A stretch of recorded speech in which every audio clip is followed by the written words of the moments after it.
Tuesday, August 29. The Church as the Bride of Christ, Part 2. How does Paul use elements of the ancient wedding in appealing to Christians in Corinth? When does the presentation occur? Well, let's look at 2 Corinthians 11, verses 1 to 4. Oh, that you would bear with me in a little folly, and indeed you do bear with me, for I am jealous for you with godly jealousy. For I have betrothed you to one husband, that I may present you as a chaste virgin to Christ. But I fear lest somehow, as the serpent deceived Eve by his craftiness, so your minds may be corrupted from the simplicity that is in Christ. For if he who comes preaches another Jesus, whom we have not preached, or if you receive a different spirit which you have not received, or a different gospel which you have not accepted, you may well put up with it. Using one final element of the ancient wedding in Ephesians 5:25-27, Paul portrays Christ as the one who presents the bride to himself. In ancient times, the bride would be given away by the best man, best men, or her father, never by her groom. Here, though, Paul imagines Jesus presenting the church as bride to himself. Paul uses marriage customs and roles to highlight Christ's relationship to the church in an unfolding chronological pattern. 1. Betrothal. Christ offered himself up for the church as bride price and so became betrothed to her. We read about that yesterday in Ephesians 5:25. 2. Preparation for the wedding ceremony. The attentions of the bridegroom continue in his present efforts to sanctify and cleanse the bride. We read that in verse 26. 3. The wedding ceremony itself. Christ's present attentions are in view of the presentation of the bride at the wedding, as in verse 27.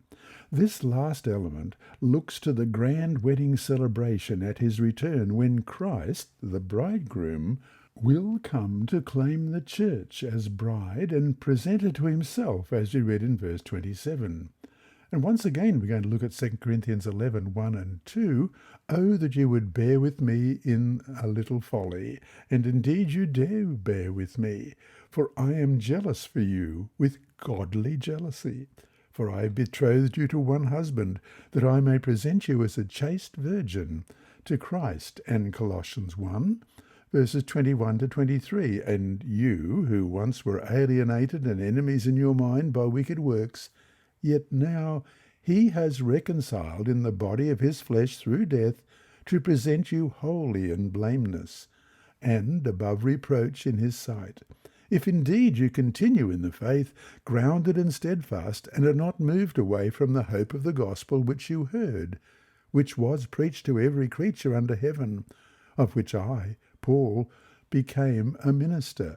And then verse 28, him we preach, warning every man and teaching every man in all wisdom, that we may present every man perfect in Christ Jesus.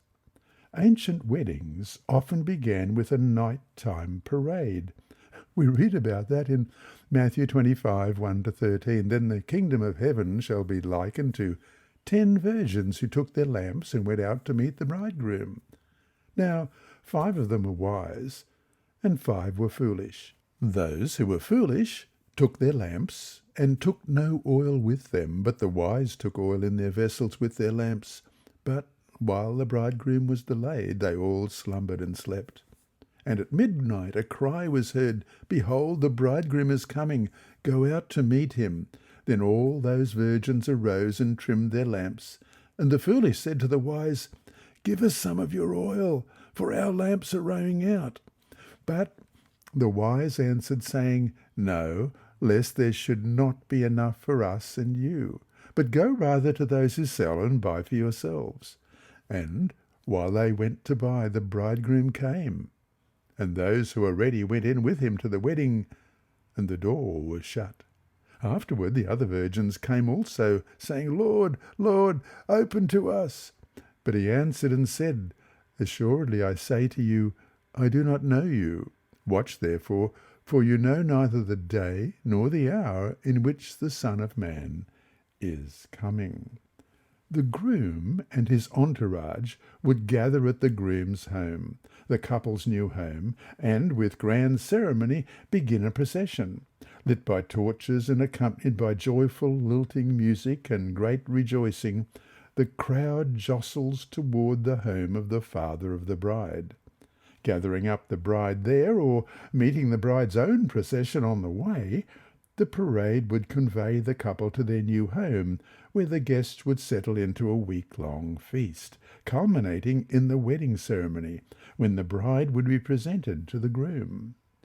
When Paul portrays Christ presenting the church to himself, he alludes to this grand parade and to the moment of presentation.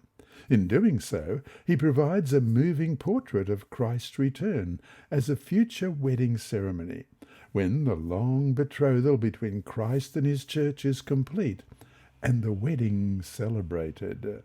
And so to finish today, what message should we take for ourselves from all this positive, happy and hopeful imagery?